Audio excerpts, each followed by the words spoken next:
Assalamualaikum warahmatullahi wabarakatuh. Perkenalkan, nama saya Mulia Tia Kusuma dengan NPM 217111084, mahasiswa Ilmu Komunikasi Universitas Bandar Lampung. Pada kesempatan kali ini, saya akan menyampaikan sebuah pidato yang bertema komunikasi dan media.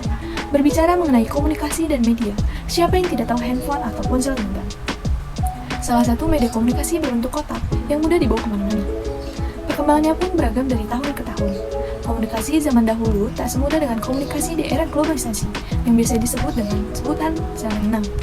Kita harus bertemu langsung atau mengirimkan surat pada pihak yang kita tuju. Media surat juga memakan waktu yang cukup lama. Kemudian, muncul inovasi-inovasi lainnya seperti ponsel genggam yang dapat menelpon dan mengirimkan pesan singkat. Dan kini, ponsel genggam memiliki banyak kegunaannya seperti berfoto, merekam video, merekam suara, permainan, bahkan dapat membantu dalam pekerjaan. Tak hanya ponsel genggam, jaringan internet juga melengkapi perkembangan di teknologi. Jaringan internet mempermudah bahkan memperluas komunikasi dan informasi. Berbeda dengan telepon dan pesan singkat atau SMS.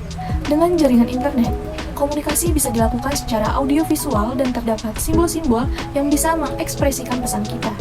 Contohnya, aplikasi jejaring sosial seperti Line, WhatsApp, BBM, Instagram, Facebook, dan lain-lain. Internet adalah jendela dunia. Mengapa begitu?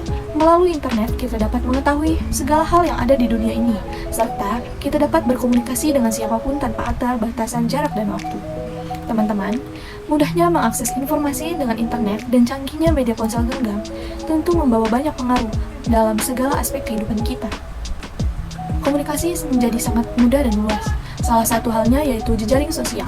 Siapa yang tak pernah menggunakan aplikasi jejaring sosial? Pastinya semua di antara kita pernah dan rutin menggunakannya. Seperti yang sudah saya sebutkan sebelumnya, jejaring sosial membantu kita dalam berkomunikasi secara audiovisual, tidak hanya pesan tulisan tetapi pun telepon dan juga telepon video. Kita dapat mengirim pesan pribadi dan informasi-informasi penting melalui aplikasi ini. Bahkan, kita bisa bertemu dan berkenalan dengan orang-orang yang tidak kita ketahui. Kita dapat melihat identitas dan juga foto profil orang lain. Ya. Selain jejaring sosial, kita dapat mengakses informasi melalui web atau Google. Segala informasi dapat dicari di sini. Di dalam dunia pendidikan juga memanfaatkan hal ini. Segala materi tentang pendidikan bisa didapatkan dengan mudah. Saya memiliki pengalaman ketika bersekolah SMP. Terdapat satu pelajaran di mana kita harus mengerjakan ujian harian secara online di luar jam sekolah. Mudah rasanya karena kita bisa mengerjakan dengan santai dan bersama teman-teman. Tetapi hal ini justru menimbulkan beberapa kecurangan. Setelah saya menginput nilai, jawaban yang benar akan keluar. Dan hal itu justru dimanfaatkan oleh teman-teman saya. Tak bisa dipungkiri, menggunakan internet juga menghasilkan beberapa risiko. Beralih ke aspek lain yaitu bisnis. Dunia bisnis pun tak tinggal diam melewati era globalisasi yang serba canggih ini. Keberadaan internet dan ponsel genggam digunakan untuk promosi bisnis dan transaksi bisnis. Online shop, yaitu toko yang berbasis internet. Biasanya aplikasi jejaring sosial jadi pilihan para pelaku bisnis. Hal ini sangat mempermudah ketika kita ingin membeli sesuatu yang berjarak jauh, ingin melihat barang dan mengetahui harga sebelum membeli. Bahkan jika kita sedang berhalangan untuk pergi secara langsung. Dengan kemudahan ini, persaingan juga semakin besar. Banyak pelaku bisnis yang berusaha mengembangkan dan menciptakan inovasi baru. Namun, sebagai pelanggan, hendaknya tetap berhati-hati dan memperhatikan toko online yang kita tuju, agar terhindar dari penipuan. Teman-teman, era globalisasi secara tak langsung mengubah gaya hidup masyarakat dan menuntut kita memiliki kemampuan teknologi. Segala kebutuhan dengan mudahnya kita dapat lakukan dengan media ponsel dan akses internet.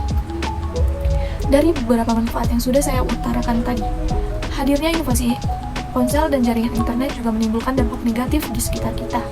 Pernah Anda mengalami ketika berkumpul bersama teman baik atau keluarga, ponsel lebih menarik daripada berbincang. Masih sering saya jumpai beberapa orang sibuk memainkan ponselnya, mengubah status sedang bersama, tetapi kenyataannya perbincangan terlihat pasif. Memang, tak ada larangan dalam memainkan ponsel, tetapi seharusnya kita dapat bijak dan menghargai waktu bersama. Selain itu, kemudahan dalam jejaring sosial juga dapat menimbulkan penipuan. Pernahkah kalian mendengar kasus kencan online yang sering berujung maut? Atau penipuan barang? Ini adalah peristiwa yang terjadi akibat kemudahan akses internet. Orang-orang dapat memalsukan identitas dirinya. Dalam bisnis pun juga begitu. pelaku bisnis dapat memalsukan barang dagangannya. Sehingga kita harus lebih berhati-hati dalam menggunakan internet. Terima kasih. Wassalamualaikum warahmatullahi wabarakatuh.